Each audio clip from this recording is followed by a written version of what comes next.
네, 안녕하세요. 네, 저는 CBS 조태임 기자고요. 제가 오늘 지금 박성태 앵커가 사정이 있어서 가셔가지고 제가 대신 진행을 하고요. 오늘 특별히 저희가 네 분 패널 모셨습니다. 한 분씩 소개를 할까요? 우리 김준일 평론가부터 할까요? 예, 안녕하세요. 김준일입니다.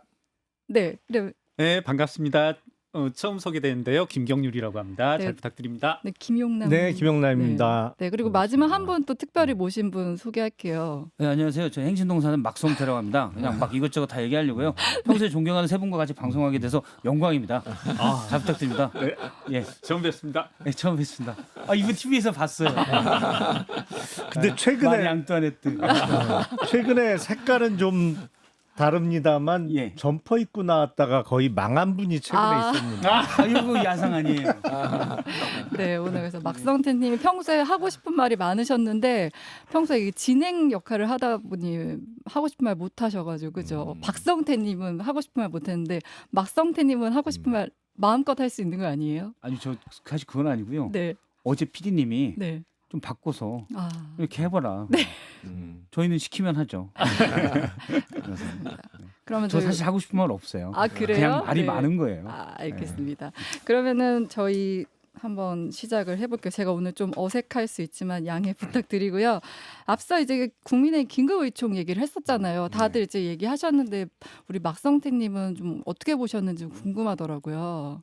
김준일 평론가님, 예, 저 근데 막 얘기해도 돼요? 그럼요. 알겠습니다. 다른 사람 저는 뭐 처음 보는 분인데 갑자기 그러니까요. 지나쳐게 여기 가지고 점 깜짝 하나. 놀랐네요. 팬이에요. 지금 아유, 진짜 잘생기셨다. 방송에 보이지 않지만 여기 점도 있잖아요. 아유, 네. 김입니다. 네. 예. 또 어떻게 보셨어요 어제 아유, 의총? 네. 못 믿죠. 그러니까 경론이 벌어질 거라고 한 거에 비해서는 좀 빨리 끝난 것 같고 예. 그리고 또 그 뭐죠? 그 결의문 같은 걸 했는데 그것도 생각보다 좀 순탄하게 이뤄진 것 같다는 생각이 들었어요. 제가 봐도 이거는 앞서 이제 어떤 그 김경률 회계사님께서 그런 말씀하셨는데 그거 믿는 분들은 금융사기 당할 조심하셔라. 근데 저도 못 믿는다고 봐요. 믿으면 장동혁 대표가 해야 되는데 사실 옆에서 계속 막 이렇게 이거 해라고 아. 해서 본인이 스스로 반성하지 않으면 그냥 하는 척 하는 거지 절대 안 바뀝니다. 그래서 뭐 무슨 앞서 그 최모 메시지 실장 있어요. 네. 1월 15일 날 당대표 장동혁 대표 메시지 실장으로 임명됐는데 이분이 이제 윤석열 계엄 이후에 윤석열 공보 역할을 했던 분이에요. 아, 네네. 네. 근데 이런 분들이 다 그대로 자리를 지키면서 어떻게 뭐 변화를 바랄 수가 있겠습니까? 그럼 어제 의총 이후에 실제로 앞으로 국민의힘이 좀 달라진 모습을 보여줄 수 있을까요? 어떻게 보세요? 김용남 의원님. 아니 쉽지 않겠죠. 근데 최소한의 인적 청산이라도 이루어지면 좀 나아질 것이고. 그러니까 예를 들어서 그저께 상황이 국힘의 바닥이냐, 네. 이제 바닥치고 올라갈 일이 남은 거냐, 아니면 바닥에서 횡보할 거냐. 아, 뭐 그거는 이제 하기 나름일 텐데 저는 횡보 가능성이 높다고 봐요. 그럼 어제 결의문까지 했지만 그냥 하나만한 쇼잉 정도로 끝날 것 같다. 예. 네. 김준일 평론가는 어떻게 보세요? 아니 약간의 효과는 있을 거예요. 아. 예, 그러니까 이게 지지자들이 이제 층위가 굉장히 다양하기 때문에 예를 들면은 요만큼의 변신이라도 니들이 하면은 내가 찍어줄 마음이 있어. 네. 약간 이런 분들도 있어요. 그래서 그게 이제 약간의 기대감까지 포함해서 이제 조금 여론조사가 한 1, 2% 포인트 이제 반등하거나 뭐 이럴 가능성은 전 충분히 있다고 봐요. 네. 근데 지금 전체적으로 그냥 판을 보면은 국민의힘이 원래도 뭐 저륜안 같은 거 안 해도 이기기 쉽지 않아요. 예, 그러니까 대통령 지지율이 그냥 쉽게 얘기를 하면은 65% 정도 지금 나오잖아요. 네. 이게 얼마나 높은 거냐면은 YS 문재인 빼놓고 3등이에요. 역대 대통령 중에 이렇게 높은 대통령이 없었어요. YS는 하나의 적격, 문재인은 뭐 남북 네. 정상회담 이런 게 있었잖아요. 그러니까 그걸 빼놓고는 굉장히 지지가 높은 거고. 그러니까 이런 게 있어요. 그러니까 총선으로 따지면은 네. 대통령 지지율 곱하기 3 하면은 의석수 나온다. 이런 얘기가 있어요. 네. 그러면은 보통은 50%를 넘으면은 대통령 지지율이 그러면은 여당이 이긴다라고 얘기해요. 왜냐면 50 곱하기 3이잖아요. 네. 그러면 150석 150, 과반 나오는 네. 거예요, 이게. 네. 그럼 지금대로면은 거의 이건 200석이에요. 개헌까지 가능한 65 네. 그러니까 재작년에 총선 때 분위기하고 비슷한 거예요, 사실은 지금. 그래서 지금도 쉽지 않아요. 진짜 네. 뭐 다 하고 뭐 해도 쉽지 않은데 이제 계속 이제 검증을 요구받을 거예요. 우리 김용남 의원님 같은 분들이 또 삐딱하게 왜 안 쫓아내냐 이런 것도 방송 가서 계속 떠들 거 아니에요. 그러면은 이제 난감한 상황이 계속 올 거다. 네. 원래 밥을 지으려면 뜸이 들어야 되잖아요. 네. 그냥 막 밥 물려놓고 가스불 켰다고 해서 바로 돼서 먹을 수 있는 게 아니잖아요. 지금 어제 의총은 뜸 들이는 과정이 전혀 없었어요. 그래서 너무 갑자기 이뤄졌다. 저는 오세훈 시장이 새로운 변화가 시작됐다. 지방선거를 해볼 수 있는 발판이 마련됐다라고 평가한 것 자체도 좀 성급했다. 제가 볼 때는 36시간 봅니다. 그때 좀 효과요? 조용하다가 네. 뭐 친한계에서도 얘기하겠죠. 이거 바꿔줘야 되는 거 아니야? 입장 표명해라. 배현진 징계 사과해라. 얘기하겠죠. 타당한 주장일 수 있어요. 그게 사실은 어제 결의민대로라면 그런 것들이 바뀌어야 되잖아요. 안 바뀔 거거든요. 그쵸. 그러면 똑같아요. 그래서 제가 제일 궁금한 오늘 두 사람의 행보가 오세훈 시장이랑 장동혁 대표 행보예요. 장동혁 대표가 어떤 메시지를 낼 것이고, 그리고 지금 전한길 씨가 오늘 만나자 이랬잖아요. 거기에 어떻게 화답할 것인지 이게 궁금하고, 근데 오세훈 시장이 어제까지만 해도 뭐 이제 서울시 의원들, 수도권 의원들이 출마할 발판이 마련됐다 정도는 얘기했지만, 그럼 이제 오세훈 시장이 어떻게 행보를 보일 것인지 이게 궁금한데, 김경률 회계사님 어떻게 보세요? 앞서 김용남 의원님께서 뭐라고 말씀하셨냐면 전한길 씨의 그런 이제 메시지에 대해서 장동혁 대표가 화답을 한다라면 만나든 통신을 하든 화답을 하면 바보다 이런 말씀하셨는데 그런 의미에서 장동혁은 화답할 것이다. 저는 이렇게 봅니다.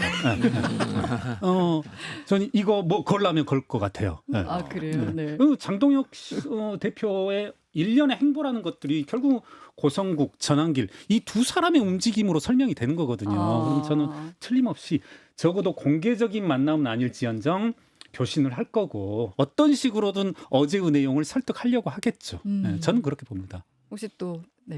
글쎄요. 그 직접은 연락 안 하고 메신저를 통해서 할 수는 있겠죠. 예를 들어서 그 누구지? 그 최고위원 중에 한 명, 김민수. 네, 김민수 네, 네. 뭐 이런 사람을 통해서 네. 뭐 좀 상황이 그러니까 양해해 달라라는 뜻을 이제 간접적으로 전할 수는 있겠죠. 그러면 전환기 씨를 그것도 유튜브에서 바로 얘기하겠지. 그러니까 그렇게 돌아가겠죠. 전한기 씨가 바로 얘기해 버리기 때문에 장동혁 대표가 직접 얘기하기는 부담스러울 거예요. 그럼요. 대신 이제 김민수 최고위원이나 다른 네. 메신저를 통해서 형님 좀 기다려줘. 그러면 이제 또 전한기 씨가 그것도 얘기할 텐데 장동혁 대표는 그거 물어보면 그냥 묵묵부담 이렇게 쓱 비장미를 보이면서 그냥 기자들이 물어봐도 지나가면 돼요. 장동혁 대표는 빨리 주말이 오기만 기다리겠죠. 주말에 왜요? 자맹할 수 있으니까. 언론에 안 띄이고 네. 그냥 어디 그 자맹할 수 있기를 바랄 거고 지금 할 수 있는 게 그거밖에 없어 보여요. 장동혁 대표가 계속 요즘 이제 당 대표 일정이 나오잖아요. 그러면 계속 통상 업무 이렇게 적혀 있다는 거예요. 그럼 뭐 외교 통상에 그렇게 관심이 많으신 건지 이분이 통상 업무. 나라가 어려우니까 네. 지금 대미투자 특별법에 그렇게 관심이 많을지 모르겠는데 일정을 네. 안 잡아요. 그러니까 지금은 뭐를 메시지 내기가 매우 어려운 상황이에요. 아예 제가 그냥 보기엔. 노출 자체를 안 하고 그 메시지도 안 하고 그렇게 예. 자연스럽게 그러니까 흘러가는, 본인이 네. 원하는 판에서 얘기를 하겠죠. 지금 그동안 메시지 낸 것도 다 때밀려서 한 거잖아요. 네. 뭐 12상 비상계엄 때 어떻게 된 거냐, 윤석열 1심 선고 나왔을 때 어떻게 한 거냐. 그러니까 그런 식으로 메시지가 나올 가능성은 저는 없다고 봐요. 예. 장동혁 대표는 기자들이 물어봐도 거의 대답을 안 해요. 그쵸, 네. 얼마 전에도 계속 그냥 지나가는 거거든요. 약간 인상까지 쓰고 지나가요. 네. 아마 이제 유튜브 돌려 다시 보게 하면서 카리스마 쩔었어 이럴 거예요. 그걸로 만족할 것이다. 네, 카리스마 네. 쩔었어. 아. 멋있었는데 이 표정. 이제 다음 막성태님이니까. 네. 막선택 그냥 해도 네. 되죠. 네. 혹시 오늘- 이제 7시 10분부터 9시가 걱정된다고 이렇게 또 뭐라고 하면 어떡하죠? 그 오늘 다른 사람이니까. 그럼요. 네. 오세훈 시장은 좀 어떻게 할 거라고 보세요? 출마할까요? 아니면 좀 다른 선택지를 고를까요? 일단은 출마하는 게 플랜 A죠. 출마를 할 거고 네. 그러니까 출마를 안 할 듯한 모습을 보여서 이정현 공관위원장을 일단 제압을 했잖아요. 네. 그러니까 그만큼 정치력의 크기가 게임이 안 되는 거예요. 이게 처음부터. 근데 이정현 공관위원장이 오래 쉬시다가 이제 오랜만에 한 자리를 네. 맡으셔갖고 조금 흥분했던 거지. 원래 그게 게임이 안 되는 양상인데 네. 본인의 지위 내지는 파워를 좀 과대평가하셨던 것이고 이제 현실을 깨달아가는 과정일 거예요. 이제 함부로 못 괴롭힐 거려 이제. 어떻게 보세요, 오세훈 시장? 모냥 빠질 것 같아요. 지금 갑자기 아. 내가 출마하겠습니다라고 하면은 네. 그래서 당장 하기는 어렵고 이게 그러니까 뭐 타임라인이 몇 개가 있는데 원래 후보자 이제 공식 등록은 5월 14일인가 그래요. 네. 근데 이제 그거는 이제 내부 경선이 아니라 단수 공천일 때 그런 거고 그때까지 가기는 어려울 것 같고 제가 보기에는 3월 말 정도에 하지 않을까? 제 제 생각으로는 3월 말 정도면 아직 시간이 좀 있잖아요. 예, 좀 더 그죠? 지켜보는 거죠. 아. 오늘 뭐 태세 전환을 했으니까 내가 바로 하겠다. 뭐 이렇게 음. 하는 것도 좀 되게 모냥 빠지는 일이라서 어제 내용도 그거잖아요. 좀 더 지켜보겠다. 정말로 당의 변화가 뭐 그럴 것 같아요. 그러니까. 일단은 뭐 시정에 집중한다. 지금 뭐 음. 기름값도 많이 오르고 있고 뭐 이런 것들 고려해서 그런 메시지로 일단은 시간을 끌기를 할 것이다. 원래 본선 후보 등록은 5월 13일인가요? 14일인가? 그때까지 선관위 등록을 하면 되거든요. 근데 이제 당 경선에 들어가야 되니까 등록을 해야 되는데 만약에 오늘 공천 신청 접수를 했어요. 그런데 내일 아침에 장동혁 대표가 또 이상한 말을 해요. 그러면 이제 스탠스가 애매해지는 거거든요. 그렇죠. 네. 그러니까 이제 좀 더 지켜보겠다라고 아. 했는데 제가 앞서 이제 36시간 정도 네. 다라고 했기 때문에 분명히 어제 결의면은 큰 의미를 못 두는 상황이 올 거다. 원래 산고가 다 필요한 거거든요. 네. 그런 과정이 너무 없었어요. 저 막성태님 의견에 네. 상당히 공감하는 게 뭐냐면 우리가 국민의힘의 과거 최근 모습들을 네. 몇 차례 되새겨 보면 제 기억에 인상 깊었던 대목이 뭐였었냐면 윤희숙 전 의원이 혁신위원장으로 네. 인선된 적이 있고 또 김용태 의원이 이 비대위원장. 비대위원장으로 됐던 적이 있는데 네. 뭐였었냐면 제 기억이 맞다라면 윤희숙 전 의원에게 정권을 주고 내지는 정권에 준하는 파격적인 권한을 주고서 혁신위원장을 맡으라고 했고 네. 그리고 윤희숙 전 의원은 뭐 그에 상하게 어떤 뭐랄까요? 우리가 보기엔 좀 객관적이고 중립적인 발언을 했을 때 어떤 사태가 빚어졌냐면 거의 뭐라고 했죠 그때 머리끄댕이 잡고 끌어내리는 그런 일이 벌어졌었거든요. 네. 이런 일이 김용태 의원 때도 벌어졌었고요. 즉 저는 어제 그 모습을 과연 믿을 수 있을까? 36시간이란 제한을 네. 뒀었는데 정말 저는 일종의 이건 뭐 얼마든지 지금 주식시장에 베팅하는 거 이상으로 좀 베팅할 수 있다라고 봐요. 내일이면 또 이 사람들 어제 발언의 기조, 어제 결의문의 기조하에서 어떤 발언을 하게 되면 곧바로 나올 거예요. 야, 쟤 제명시켜라. 윤리회부해라. 이건 저는 시간 문제라고 봅니다. 김경률 회계사님이 국민의힘 곧버스에 투자하셨습니다. 네. 아니 근데 진짜 국민의힘 입장에서는 지금 더 이상 할 수 있는 카드가 없어 보여요. 왜냐하면 장 대표 뭐 단식도 했었고 필리버스터, 그러니까 어떻게 보면 빌드업 과정이라고 치면 장외 집회도 했고 또 어제 같으면 결의문 채택도 했고. 근데 만약 결의문 채택을 했는데도 그게 잘 안 지켜졌을 때 그럼 그 다음이 뭐가 있을까? 아니 다음이- 사실은 가장 확실한 방법이 있긴 있어요. 그걸 안 했을 뿐이지. 그러니까 장동혁 대표가 뭐 말씀하신 대로 네. 단식도 하고 장애투쟁도 하고 뭐 다 도보행진도 하고 다 했는데 네. 그런 거 다 할 필요가 없었던 거예요, 사실은. 사실 가장 쉬운 확실한 방법이 있는데. 방법은 장동혁 대표가 자기 목을 치면 올라가요, 지지율은. 네. 그러니까- 제일 힘든 거잖아요. 네. 근데 그걸 피하고 다른 방법을 다 써봤는데 안 통하는 거지 이게. 처음부터 정답은 나와 있어요. 장동혁 대표가 사퇴하고 이 지도부가 붕괴되고 그래도 합리적으로 보일 수 있는 사람이 간판으로 나서면 지금보다는 형편은 나아지는데 네. 장동혁 대표가 스스로 자기 목을 치는 걸 못하고 있을 뿐이죠. 다른 분들은 어떻게 보세요? 네. 이걸 아직은 뭘 의견이 어떻게 봐. 없는 것, 의견이 없는 것으로. 국힘 얘기 그만하자. 지겹다. 그럴까요? 근데 저 이거는 아까 원래 저 한동훈 전 대표 얘기를 전혀 못 하고 갔잖아요. 한동훈 전 대표 그 코스피 발언 관련해서는 조금 계속 여진이 이어지고 있는 것 같아서 그 발언에 대해서는 좀 어떻게 보셨? 또 여기 또 전문가분들이 계시니까 궁금해요. 아니 여기 네. 김용남 의원님이 한동훈 무식하다고 해가지고 일파만파잖아요. 얼마나 무식한지 좀 얘기 좀 해주세요. 예. 아니 근데 그 발언만 놓고 보면 이 정도면 금융을 포함해서 경제에 대해서 아무것도 모른다는 얘기예요.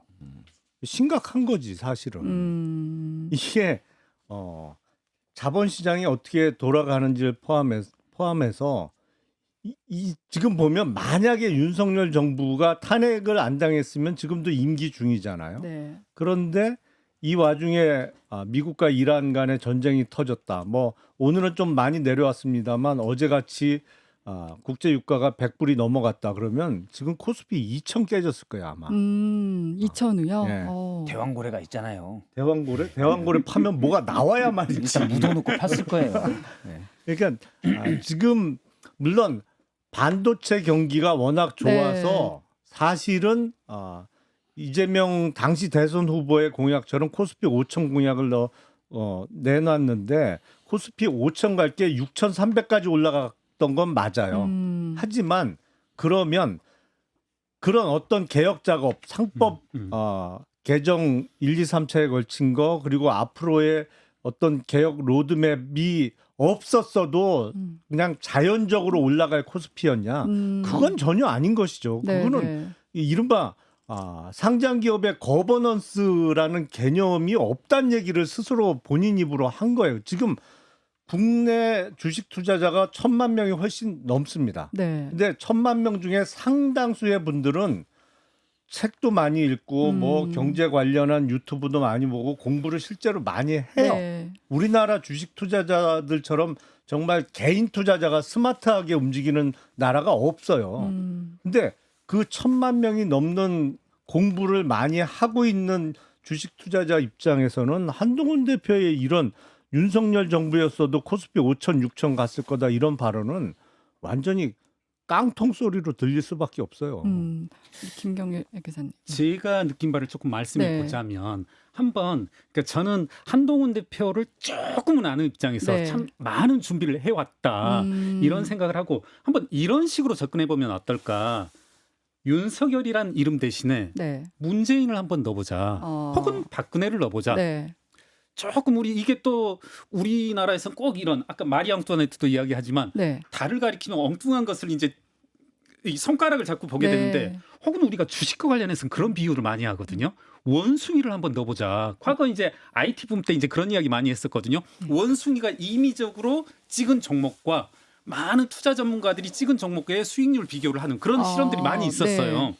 그렇게 본다라면 저는 다시 앞서 돌아가서 문재인 때 박근혜 혹은 원숭이가 우리나라의 수장일 때 과연 코스피 지수는 어떻게 됐을까? 전 그렇게 본다라면 좀 객관적으로 보자는 의미입니다. 누구를 폄하하자는 의미가 아니라 네.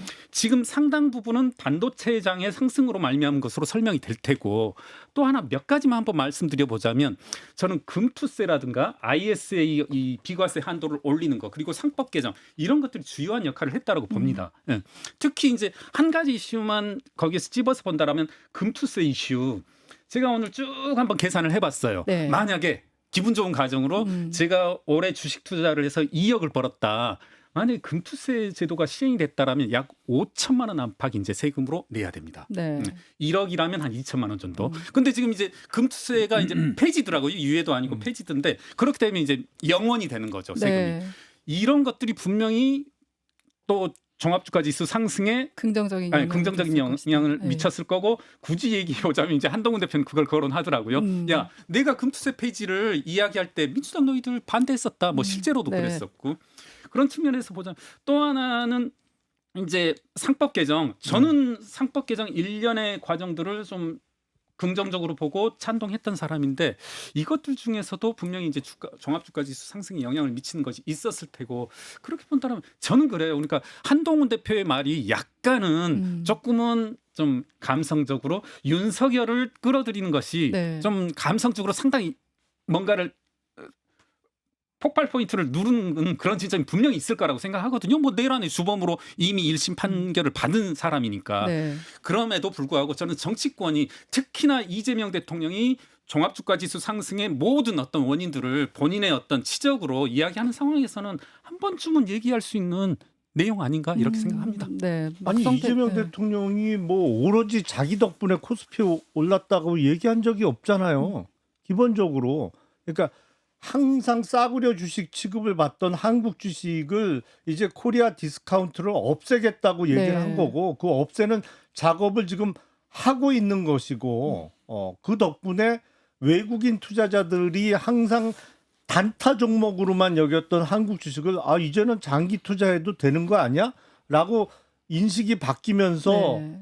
판이 바뀐 것이죠. 사실은 한국 주식이 이제 체급이 올라간 것이고 그게 코스피 상승에 큰 몫을 했던 건 틀림없는 사실이기 때문에 윤석열 정부였더라도 코스피가 5천, 6천 찍었을 것이라는 거는 정말 빈깡통 굴러다니는 소리예요. 저는 네. 이 토론이 되게 재밌는 게 어떤 점이요? 네. 예, 그 왼쪽에 있다가 오른쪽으로 오신 우리 김경남 그러네요. 오른쪽에 있다가 약간 왼쪽으로 오신 우리 김용남 네. 그리고 그냥 가만히 있는 김준일 네. 그 정체를 알 수 없는 막성태까지 이 조합 되게 재밌다. 네. 어? 그러니까요. 그래서 어제 회의 때 이게 정체불명. 정체불명이에요. 뭐 하시는 분이에요 도대체? 어디서 굴러먹다 오신 분입니까 지금? 그냥 굴러다니고 있어요. 저는 그렇게 앞서 이제 김경률 회계사님이 얘기해 주셨는데 네. 원숭이 비유해 주셨잖아요. IT 뽑을 때 원숭이가 그냥 키보드 눌러가지고 투자해도 수익률이 낮더라. 이런 얘기인데 제가 직관적으로 보면 코스피가 6,300을 찍었었는데 물론 지금은 이란 전쟁이랑 변수 때문에 많이 떨어져 있고 어떻게 될지 모르지만 이걸 외생 변수니까 빼고 생각했을 때 원숭이가 했으면 4,500 정도는 갔을 것 같아요. 2000대 후반에서 4,500까지 올랐을 것이다. 예. 4,500까지. 왜냐하면 뭐 삼성전자 하이닉스가 올해 예상이익이 150조가 된다. 네. 물론 전쟁 때문에 그것도 뭐 여파가 있다고는 하지만 그렇기 때문에 거기에 이제 뭐 예를 들어 보통 쓰는 PER을 기준으로 해서 보면 이익이 100조 넘는 기업이 전 세계에 몇 개 안 됩니다. 10개가 안 돼요. 네. 엔비디아가 제일 많고 뭐 우리가 흔히 아는 애플 이런 게 150조 뭐 이 정도 좀 넘습니다. 하이닉스, 삼성전자가 그 정도가 될 수 있다는 얘기거든요. 네. 그러면 이제 시장이 그게 반영이 되겠죠. 그런데 이제 원숭이가 있으면 한 4,500, 600 그리고 윤석열이 했으면 1,500 봅니다. 네. 더 떨어지네요. 네.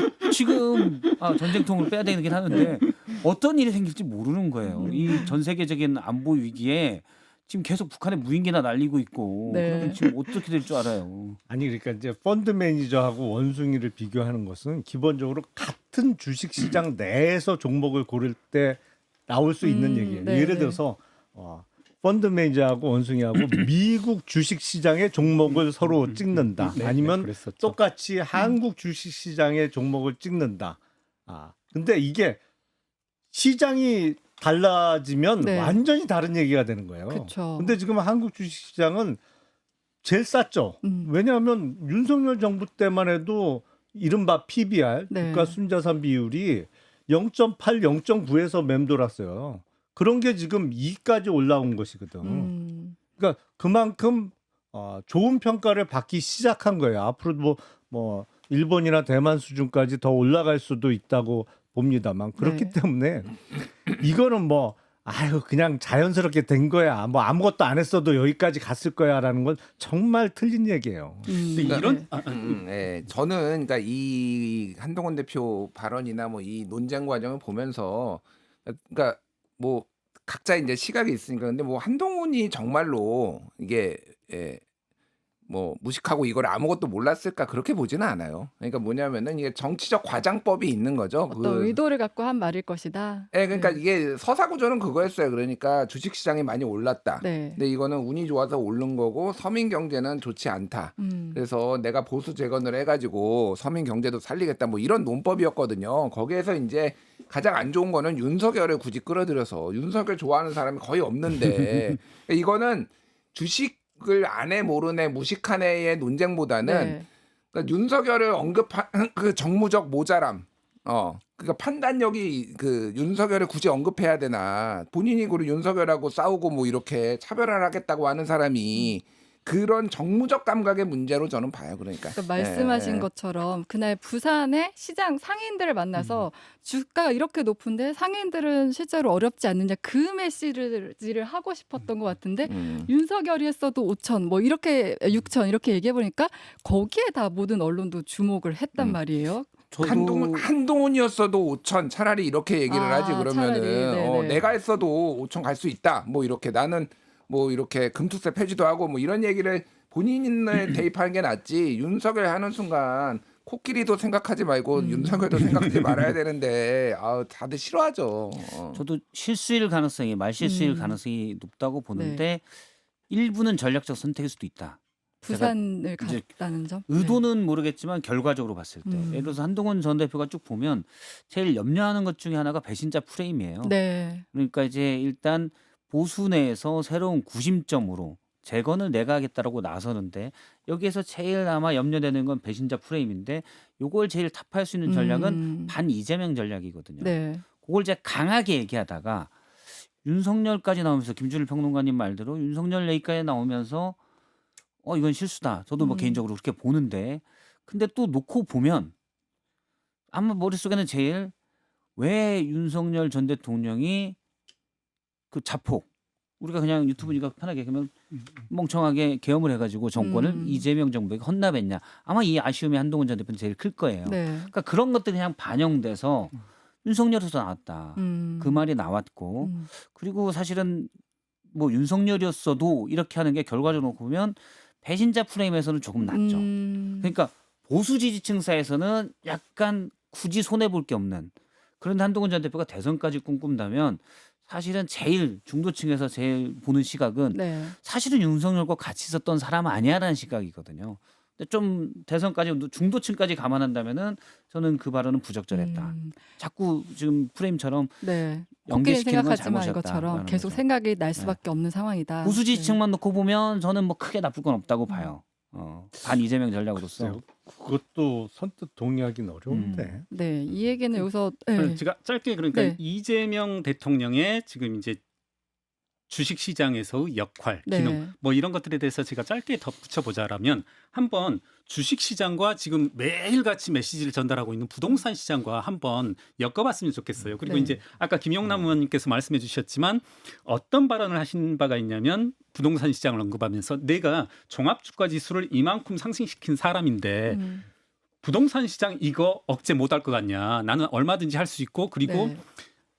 정부를 이기려고 하는 시장이 되지 말아라. 이런 메시지를 했단 말입니다. 제가 언급하고자 하는 것은 뭐냐면 대단히 특히나 부동산 시장을 언급하는 데 있어서는 반시장적인 발언으로 일관해왔단 말입니다. 네. 그리고 또 하나 우리가 언급해야 될 것은 뭐냐면 대미투자특별법을 아까 잠깐 지나가는 말씀을 네. 해주셨는데 전 대미투자특별법 이게 앞으로 우리나라의 경제에 있어서 5년 10년에 극히 안 좋은 영향을 미칠 것이다. 짧게 얘기하자면 지금 미국이라는 것이 전 세계에서 자본이 가장 많이 모인 곳이란 말입니다. 네. 그 미국 시장에서 누구도 투자하지 않겠다는 그런 곳을 한국 자본을 이렇게 멱살 잡아서 조선 산업에 투자하겠다는 거 아닙니까? 이건 그것도 한두 푼이 아니고 제가 보게 되면 지금 삼성전자, 현대기아차가 약속한 투자 금액이 어떻게 되냐면 매년 순투자액 삼성전자와 현대기아차의 순투자액의 한 10년분이 되거든요. 즉 삼성전자와 현대기아차는 앞으로 10년은 순전히 미국에 투자해야 돼요. 네. 어떻게 자본의 생산성이라든가 이런 것에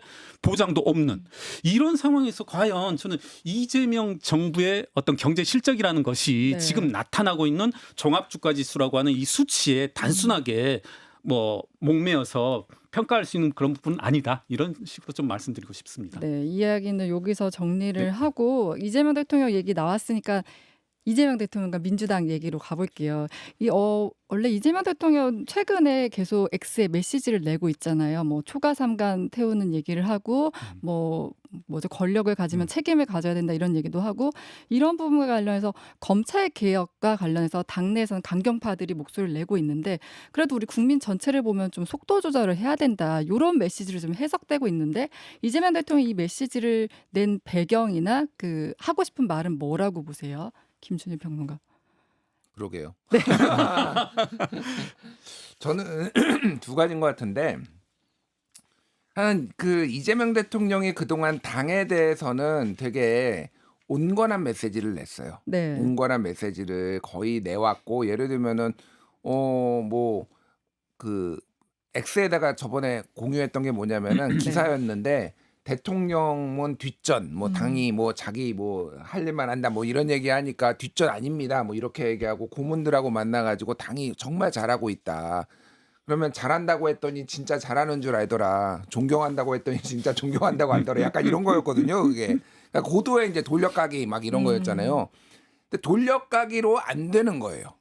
돌려까기로 안 되니까 직접 이제 전공법을 택한 거예요. 예, 강경 발언을 아직 누구를 지칭하지는 않았지만은 강경 발언을 할 수밖에 없는 거고 저는 이제 한 표피에 있는 거하고 그 숨은 맥락이 있는 것 같은데 표피에 있는 거는 지금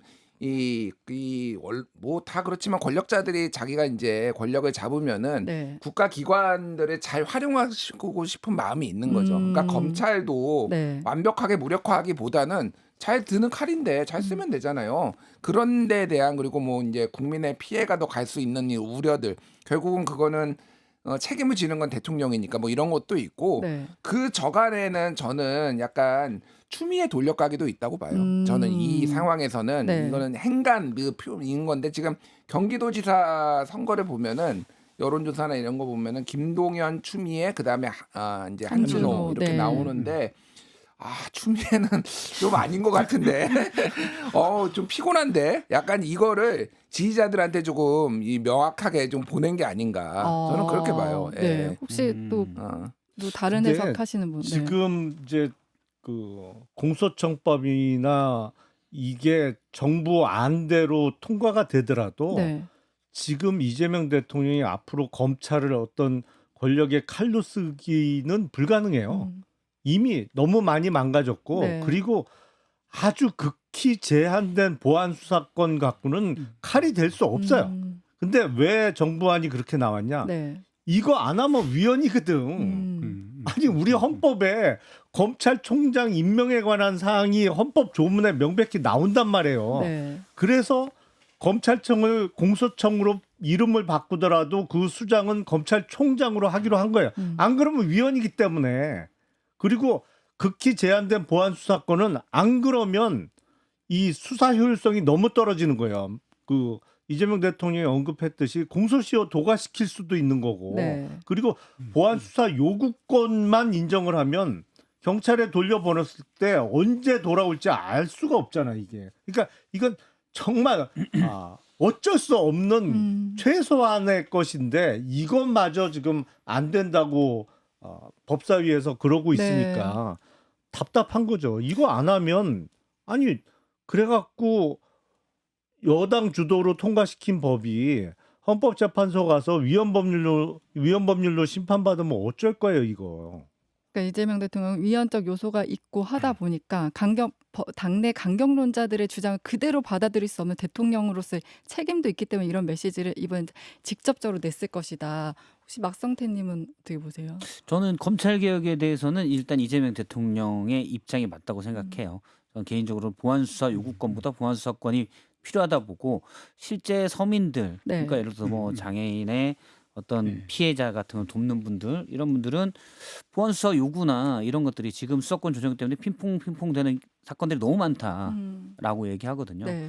그리고 제가 듣기로는 원래 이제 민주당 의총에서 이제 정부안이 새로 바뀌었잖아요. 그쵸, 네. 그래서 이전에 이제 뭐 그 중수청에 법률수사관과 그냥 일반 수사관을 이원했던 것도 그냥 하나로 합치고 네. 그런 부분들을 다시 이제 의원들이 민주당 당의 요구를 받아들여서 정부안을 조금 냈는데 물론 말씀하신 대로 공소청장이 공소청장 아니고 이제 검찰총장으로 하는 네. 명칭을 그대로 쓰는 문제 이런 것들은 있죠. 그리고 검찰청 검사는 그대로 공소청 검사가 하는 걸로 돼 있고 근데 들어보니까 추미애 법사위원장이 네.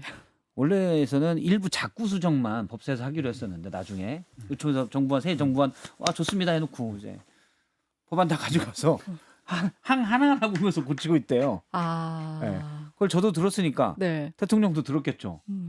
이거 지금 말이라 자꾸 왜 이러는 거야? 네. 이런 짜증도 좀 있지 않았을까? 민주당 얘기를 들어보면 저도 이제 취재를 해서 얘기 들어보니까 이거 이미 당론으로 하기로 했는데 그렇죠. 왜 갑자기 음. 몇몇 것도 이제 일부 법사위원들이 왜 이렇게 들고 일어나는 거야에 대한 불만도 당내에도 어느 정도 있는 것 같고 또 이걸 두고 그냥 단순히 법만 두고 보는 게 아니라 미래 권력 다툼이 여기에 결부되면서 좀 이렇게 커지는 것 같다 이런 해석도 하더라고요.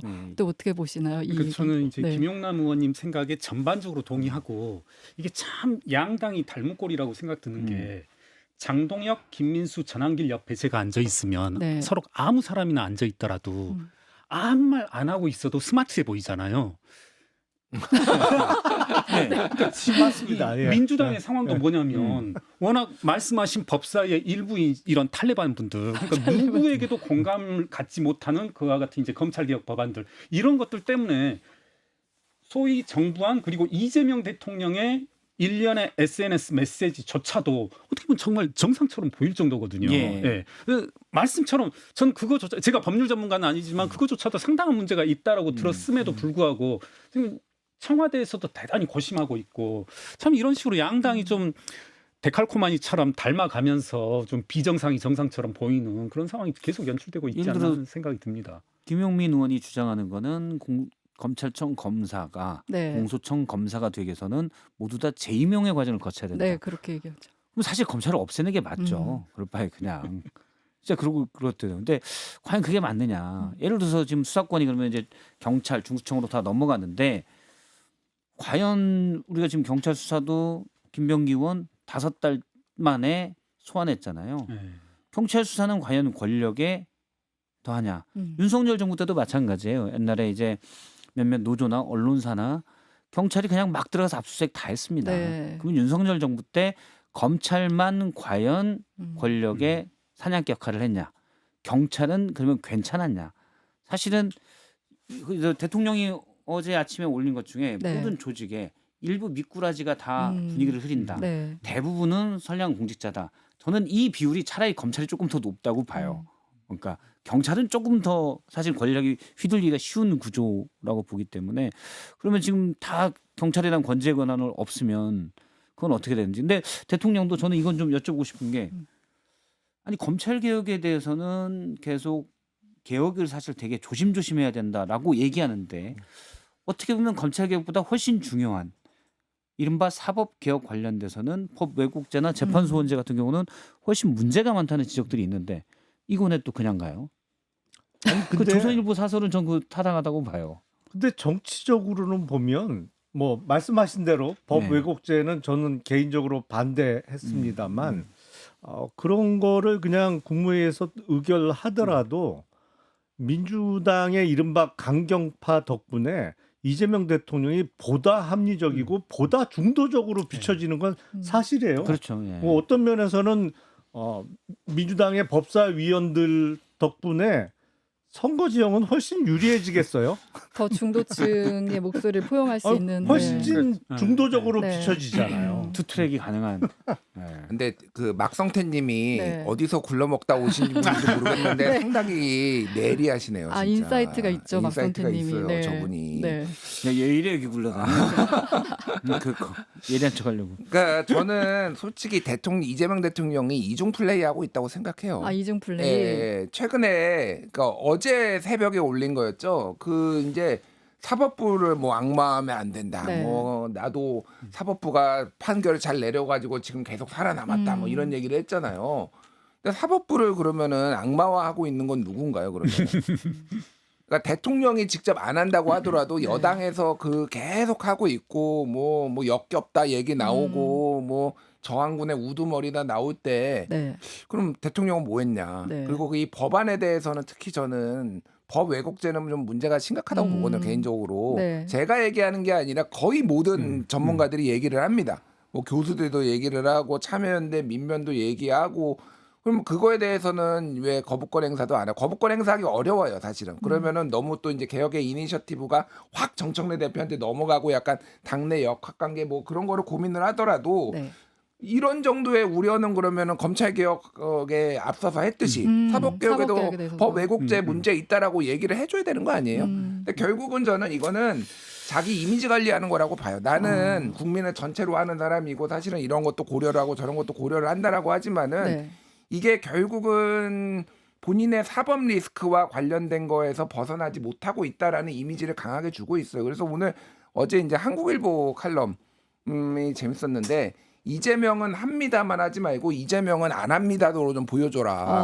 안 합니다. 네, 네. 뭐 이런 거예요. 그러니까 본인 사법 리스크 안 하고 사법연수원 18기 지금 보훈 인사 좀 하지 말고 이런 거 안 한다라는 것도 좀 보여줘라. 그냥 타당한 지적이라고 봐요. 네. 그러니까 이른바 사법개혁과 검찰개혁 두 갈래인데 사법개혁에 대해서는 더 문제가 크다고 하는 거 그냥 다 했습니다. 조작 기소 같은 거 문제 삼고. 근데 검찰개혁에 대해서는 보안수사권, 보안수사 요구권 또는 검찰총장. 네. 검찰총장이란 표현을 빼면 위헌이다라고 하지만 사실은 그게 헌법에 나온 검찰총장 표현은 뭐 육군참모총장 이렇게 같이 네. 임명에 관한 얘기만 나와 있기 때문에 절대적이냐? 요건 또 논란도 있는 얘기예요. 그래서 사실 법외국자나 재판소적 훨씬 중요한데 왜 한쪽은 중도적이고 한쪽은 강경할까? 네. 근데 그냥 어떤 형식적으로 보면 사실은 검찰은 법무부 장관을 통해서 지휘할 수가 있습니다. 네. 법원은 안 되죠. 사실 그 차이가 있는 게 아닌가. 검찰은 사실은 막 나가도 어차피 대통령이 통제 가능하니까. 통제가 가능한 조직이에요. 아. 예. 근데 사법부는 완전히 다르죠. 네. 헌법상 완전히 다른 사법부는 완전 행정부에 독립되어 속해 있지 있죠. 않기 예. 때문에 그래서 그런 게 아닌가라는 의심을 살 수밖에 없죠. 두 건에 대한 입장이 다르다면. 네. 그리고 이번에 이 발언이 또 이제 또 어제 김어준 씨가 또 한마디 참전을 해서 또 좀 확대된 게 있는 것 같은데 대통령 그 X 메시지를 놓고서는 대통령이 보통 사람으로선 그렇게 할 필요가 없는 그런 객관 강박이 있다 이런 얘기를 했잖아요. 김어준 씨는 이 얘기를 왜 했을까요? 방송이니까 한 것 같아요. 네, 방송이라서. 근데 방송에서 계속 얘기를 해야 되잖아요. 뭐 레드팀 얘기도 하고. 김어준은 네. 음모론 강박이 있죠. 하루라도 일 음모론을 안 하면은 입안에 네. 가시가 돋는 강박이 있고 음. 뭐 이거는 김어준이 대변하는 네. 그쪽의 세력들에 부응하는 거죠. 그러니까 실은 지금까지 김어준이 대통령은 웬만하면 안 건드렸거든요. 네. 대통령을 안 건드린 이유는 지금 막 뭐 여기저기 공격도 받고 막 이렇게 그런 상황이니까 대신에 이제 김민석 총리를 때렸죠. 막 이렇게 있는데 대통령이 참전을 했으니 나도 참전하겠다라는 거예요. 이거는 검찰 개혁과 관련해서는 생각이 다르다. 네. 대통령의 생각은 잘못됐다라는 거를 명시적으로 흥미진진합니다. 예, 우리 김어준 씨 얼마나 힘이 계속 유지가 되는지 한번 보고 싶어요. 근데 이게 다 국민의힘 덕분이에요. 아. 네. 왜냐하면 지금 양상이 좀 이상하잖아요. 지금 아직 집권 1년도 안 됐는데 집권 세력 내에서 이른바 뭐 분화라든가, 친명, 네. 친청 내지는 뭐 친청이라는 건 사실은 그 정확한 표현은 아닌 것이고 사실은 친문인 것이죠. 그게 이제 친문 쪽인데 왜 이렇게 지방선거가 이제 90일도 안 남았는데 마치 이슈별로 사사건건 이렇게 대립하는 모습을 보이느냐. 네. 야당 거의 없는 셈 쳐도 되니까. 지금 싸워도 뭐 지지율도 받쳐주고 하니까. 그러니까요. 네. 그래봤자 대세에 지장 없으니까 이게 가능한 거죠. 그 제가 김어준 씨가 하나만 얘기할게요. 그러니까 김어준 때문에 제 주말 사이에 이제 청와대에 있는 모 인사한테 이제 전화가 왔어요. 네. 갑자기 뜬금없이 와가지고 어, 뭐 무슨 얘기하려고 그랬더니 김어준 얘기를 하더라고요. 뭐래요? 김어준 때문에 죽겠다 진짜. 어. 이 처음에 이제 나왔던 게 그 얘기가 있었잖아요. 그 정청래 대표랑 대통령이랑 악수하는 거 KTV가 안 네. 내보냈다. 뭐 그 안 찍혔다 이건 거잖아요. 그러니까 그 얘기를 저는 제가 뭐 김어준 방송 안 보니까 뉴스로 보니까 저도 그 얘기를 3번을 얘기를 했대요. 방송에서 사흘 연속인가 하여간 계속 얘기를 했대. 그래가지고 그러니까 KTV가 풀샷으로 멀리서는 잡았는데 네. 악수하는 장면은 또 뺐으니까 또 이게 일부러 뺀 거 아니냐를 계속 반복적으로 얘기하니까 김어준 지지자들이 그래서 풀샷 있다 그러면서 맨날 또 달고 다니라는 거예요. 그래서 이거 얘기 좀 해줘라 진짜 너무 피곤하다. 근데 내용인즉슨 뭐냐면은 카메라가 이렇게 한 대가 있는데 보통은 대통령의 시각에서 이렇게 네. 쭉 쫓아가잖아요. 그런데 악수를 하려면은 이게 이 도열이 나갈 때는 들어올 때는 다 도열을 해가 있어가지고 잡기가 쉽대요. 근데 나갈 때는 횡으로 서 있기 때문에 이거를 안 내니까 대통령 등 뒤에 있다가 카메라가 돌아가야 된대 이렇게. 네. 이렇게 돌아가 가지고 찍어야 되는데 의전서열상 항상 정청래가 1번으로 악수를 하기 때문에 이 돌아가는 그 타이밍에 정청래는 악수를 해가지고 패싱을 해버리는 거예요. 그러니까 놓친 타이밍상 놓친 거네요. 타이밍상 놓칠 네. 수밖에 없는 건데 이거를 가지고 이제 김어준이 계속 얘기를 한다라는 건데 제가 뭐 이거를 설명을 해주려는 게 아니라 네. 청와대가 김어준 때문에 골머리를 앓고 있다. 이게 음. 보통 그게 아니에요. 그러니까 얘를 그렇다고 어떻게 할 수도 없고 김어준은 영향력을 있으니까 어떻게 할 수도 없고 와 이거 진짜 미치겠다. 약간 이런 게 이미 청와대 내부에 굉장히 좀 많이 퍼져 있어요. 지금. 이게 아마 생방송을 네. 잘 이해를 못해서 그런 거예요. 방송 중계를.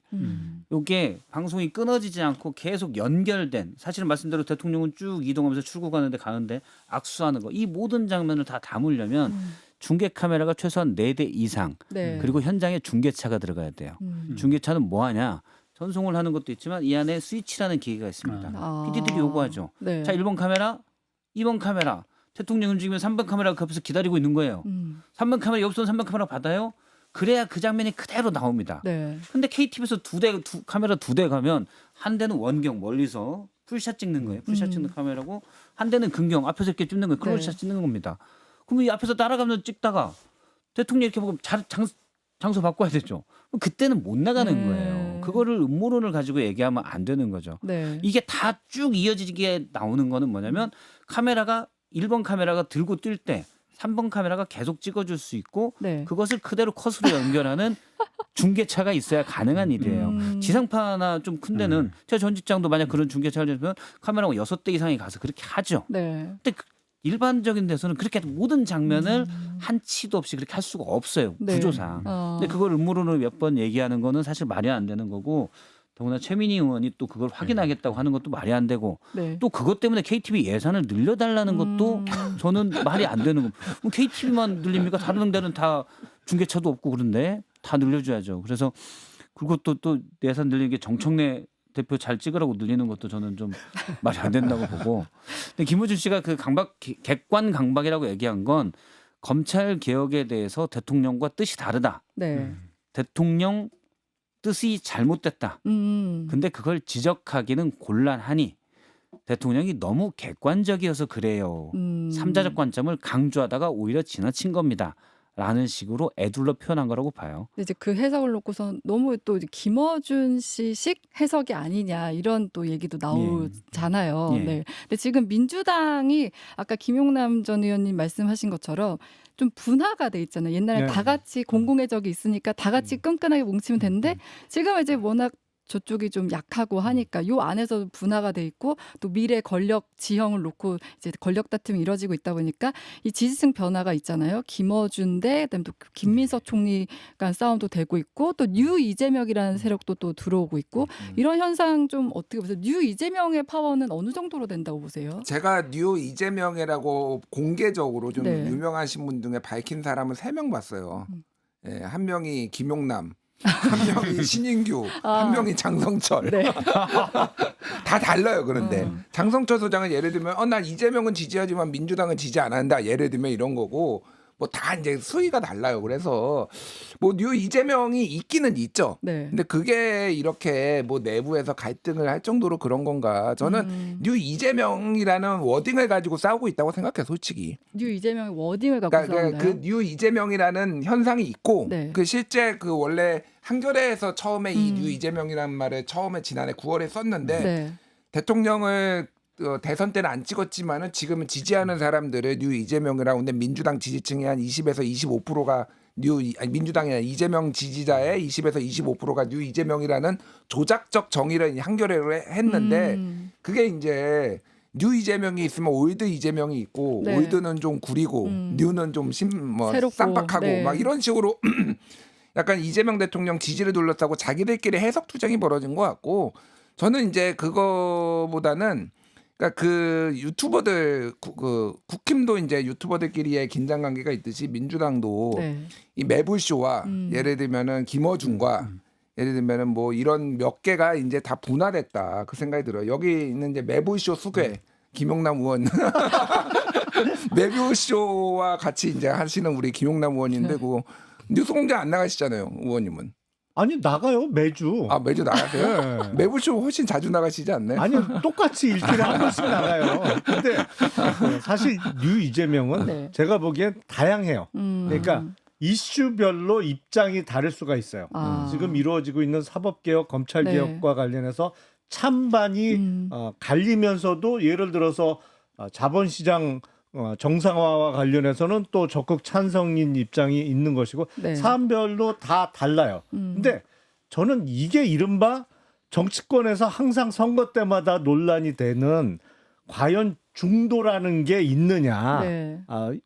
한쪽에서는 중도는 허상이다. 그건 그쵸. 없는 네. 거다. 뭐 이렇게 그런 주장하는 얘기 하죠. 사람도 네. 있잖아요. 근데 명백히 중도라는 층이 있는 거다. 그게 뭐 선거 때는 스윙 보터로 나타나는 그게 있는 거라는 증거 중에 하나가 이른바 뉴 이재명 아닌가 싶어요. 아, 중도는 보통 우리가 없다. 뭐 표 찍을 때도 잘 드러나지 않는다 했지만 뉴 이재명 현상이 사실은 중도가 이렇게 자리 잡고 있다는 걸 보여주는 네, 것이다. 김경률 회계사는 어떻게 보세요? 저는 이제 이재명, 뉴 이재명 네. 이것을 이제 우리 김준일 평론가님처럼 이제 연원에 따라서 이렇게 많이 이런 해석은 처음 접해보는데 이게 제가 이제 많이 공부를 안 해봐서 근데 저는 무슨 생각이 들었냐면 이재명, 뉴 이재명 네. 이게 참 이재명 대통령의 캐릭터를 잘 포착했다. 무슨 의미냐면 네. 이제 기승전 부동산 같지만 부동산에 대해서 대선 출마 당시에는 공약이 뭐였었냐면 대출 규제 완화하겠다. 그리고 세금 인하하겠다. 네. 이런 공약들을 쭉 가지고서 또 당선도 되고 했었거든요. 그런데 지금 또는 완전히 다르잖아요. 그리고 앞서 여러 가지 뭐 검찰 개혁안이라든가 사법 개혁안에 대해서 두 가지가 또 전혀 다르거든요. 본인이 연루된 한에 있어서는 공소 취소를 목표로 하고 본인을 빼게 되면 마치 좀 정상인 것처럼 이렇게 행동하는 이런 분열상들을 잘 포착해낸 것이 아닌가 하는 생각이 듭니다. 저는. 그 목소리를 대변하는 게 예전 민주당 지지층과 뉴 이재명으로 대변되는 저는 것 그렇습니다. 같다. 네. 예, 저는 항상 이재명 대통령을 보면서는 좀 헷갈리거든요. 어제의 이재명과 오늘의 이재명은 항상 다른 모습을 보면서. 네. 예. 저희가 이제 시간이 거의 다 돼가지고 마지막 하나만 짧게 엽줄게요. 개항을 좀 어떻게 전망하세요? 늘 짧게 한 마디씩만. 예? 네. 개항을. 개항을 네. 끝난 거 아니에요? 김남준으로? 아, 어떻게? 저는 그렇게 보는데. 좀 다른 의견 있으세요? 네. 김남준 대변인이 가겠죠. 그게 이 자리에서도 송영길 대표 나와서 얘기했었지만 후배와 싸우는 게 부담스럽다. 후배가 그 자리에 있잖아요. 본인이 가야죠. 또 다른 의견 있으신 분 없으신가요들? 네. 저도 뭐 네. 전적으로 동의합니다. 예. 알겠습니다. 오늘 이제 저희 시간이 거의 다 돼가지고 오늘 처음 해보신 소감 어떠셨는지 김용남 의원님부터. 재밌었어요. 네. 뭐 그리고 어색한 거 없었어요? 어색했죠. 많이 어색했죠, 제가. 아니 어색하긴 뭐가 어색해요. 그 점 하나 찍고 나온 막상태가 있어요. 재밌었어요. 평소에 팬입니다. 의원님 아주 시원시원해요. 아니 근데 확실하게 점을 좀 크게 찍어주세요. 그러니까. 지우는 게 헷갈려. 귀찮아가지고. 박성태하고 헷갈려. 좀 크게 닮았나요? 찍어주세요. 제가 그분 평소에 존경하는데 예. 존경까지? 존경할 만해요. 예. 우리 김경률 백사님. 저는 아까 이렇게 이 자리의 성격을 정체성이 정체성 정체불명이다. 불명. 네. 이 말에 상당히 공감하고 오늘 또 느낀 게 또 나왔으니까 아부성 발언을 하자면 저 라디오 토론 이제 운전하면서 이제 자주 듣게 되잖아요. 근데 예. 가장 좀 뭐랄까요 라디오 토론 중에 자주 듣게 되는 게 이거더라고요. 어떤 패널이 있으면 그 네. 패널로부터 답변이 예상대로 안 나오는 때 뭐 어떤 특정 검찰 개혁에 대해서 이 사람은 어떻게 할 거다. 이 사람은 어디 소속이니까 이렇게 할 것이다. 이게 어긋나는 재미가 뭐 전라도 말로 네. 솔찬한데 오늘 보니까 김용남 의원님도 그렇고 우리 김준일 평론가님 일관되게 네. 예측할 수 없다. 이런 것들이 전 좀 저한테는 듣는 즐거움, 듣는 매력. 막성태님 오늘 처음 뵀는데 또 상당한 저한테 즐거움 팬입니다. 일단 저는 네. 저는 뭐 이제 오랫동안도 해왔고 그런데 오늘 저는 이 굉장히 흥행 예감을 하는 게 이 두 분의 안티가 진짜 많아요. 이게 팬만 있으면은 흥행이 안 돼. 팬도 있어요. 두 분의 팬도 맞아요. 있는데 네. 안티들이 지금 앞으로 엄청 되고 있거든 지금. 야 이거 뜨겠다. 이거 뜨겠다라는 생각 확 드네요. 또 예. 뉴스쇼 팀이 정말 정말 고심해가지고 섭외를 한 거잖아요. 근데, 내가 아까 얘기했죠. 이거 누구 머리에서 나온 거야 이거. 네, 흥행 대박 예감입니다. 우리 막성태님 예. 인사이트 있으신 막성태님 오늘 어떠셨어요? 방송 처음 이렇게 왔는데 CBS 좋네요. CBS 되게 중립적이고 아주 상식이 통하는 좋은 방송인 것 같아요. 스튜디오도 좋고요. 아까 조태임 앵커님 반갑습니다. 팬입니다. 아까 어떤 청취자분이 막성태님 왜 잠바 입고 계시냐고 춥냐고. 네. 이거 캐릭터 그래서 이렇게 제가 이거 간절기 때는 이걸로 1년에 4달 입습니다. 네. 네. K 말킹님이 보내주셨거든요. 박성태 앵커 왜 잠바 입어요? 거기 추워요? 이렇게 문자 주셨고. 앞으로 그냥 이걸로 계속 네. 캐릭터가 약간 바뀌어야 되니까. 네. 네. 그리고 이제 오늘 문자 많이 주신 게 막성태 부캐 짱이에요. 천태만상 인간세상님 이렇게 주셨고요. 막성태 좋았다. 막성태님 오늘 인기가 많으시네요. 네. 방송 그리고- 처음인데. 네. 그리고 저희가 댓글쇼에 끝낼 때마다 그 청취자분들 문자 소개를 하거든요. 혹시 지금 그 막성태님과 김준일 평론가 준비가 되신 것 같고 김경유 회계사님도 뽑아주실 수 있으세요? 네. 네네. 네. 먼저 하시면 그 시간. 네. 네, 여러분 오늘 처음 나오신 김용남 의원님. 아니 뭐 네. 피노치노님이 김영남님 최공 이렇게 보내주셨는데 최공. 네. 그리고 또 우리 김준일 평론가님은 저는 그 에헤라디아님 드릴게요. 기자분 최고 그랬는데 네. 조태임입니다 이름이. 조태임. 네, 조태임. 진행 중간에 제가 본 것도 있는데 네. 앞으로 진행은 조태임이 하면 좋겠다 이런 댓글이 있더라고요. 네. 그래서 아니 그러니까 좋은 것 같아요. 아, 막성태 저기 가 있고 그 조태임 기자. 막성님, 네, 막성태님 인사이트를 저도 평소엔 잘 못 들었는데 이렇게 들을 수 있으니까 되게 좋은 것 같아요. 네. 평소엔 잘 못 듣는 죄송합니다. 제 목소리 다시 이렇게 나오고 한번 있고. 반복해서 들려주신 네. 겁니다. 그리고 네. 저 그 구쌤 이투지님이 택시기사입니다. 1시간째 빈 차로 돌아다니고 있습니다. 동서남북 어느 방향으로 가야 운수대통 방향일지 답답하네요. 그래도 손님 없는 동안 네 분이 들려주시는 좋은 평론 들으니 좋네요 하고 문자 주셔서 또 커피 이렇게 들고 다니시면서 운전하시면 좋을 것 같아서 뽑아드렸고요. 네, 김경유 회계사님. 제가 네. 여러 가지 기술적인 문제로 못 뽑았는데 네. 저는 아까 지적해 주셨다시피 네. 안티 분들이 좀 많이 왔으면 좋겠다. 아. 경험칙상 안티 분들이 오면 흥행은 확실히 100% 보장하더라고요. 네. 제 안티 분들 전국에 많이 계시는데 아, 환영합니다. 그러면 제가 대신 하나 뽑을게요. 네. 김현수님이 점 찍은 박성태님 앵커 해보실 생각 없으신가요? 오. 섭외 들어왔어요. 저요? 네. 점 찍고 해야 되나요 그러면? 이게 앵커는 잘 못해가지고 네, 알겠습니다. 목도 막 아침에 잠겨가지고 고생 많이 했습니다.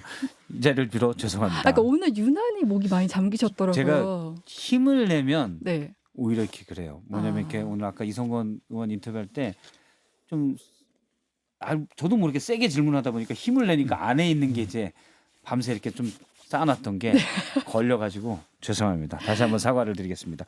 저도 하나 커피 쿠폰 드리면 눈오리님께서 네. 신선한 조합 조태임 기자님 중심 잡아주니 딱 좋아요. 오늘 구성 따봉 주셨습니다. 아, 네, 감사합니다. 오늘 저 응원이네요. 응원하는 문자도 많이 주셨는데 제가 많이 부족하지만 조금씩 나아지는 모습 보이도록 하겠고요. 제가 하나 드릴게요. 김경유 회계사님. 아, 대신해서. 네네. 우아님.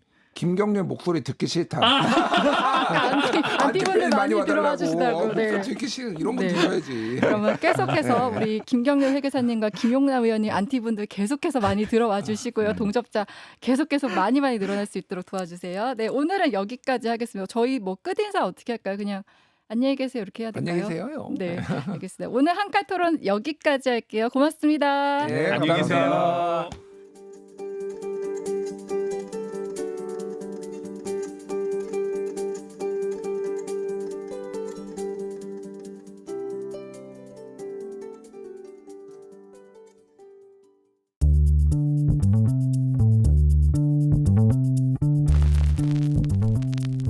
박성태의 뉴스쇼는 여러분의 참여를 기다립니다.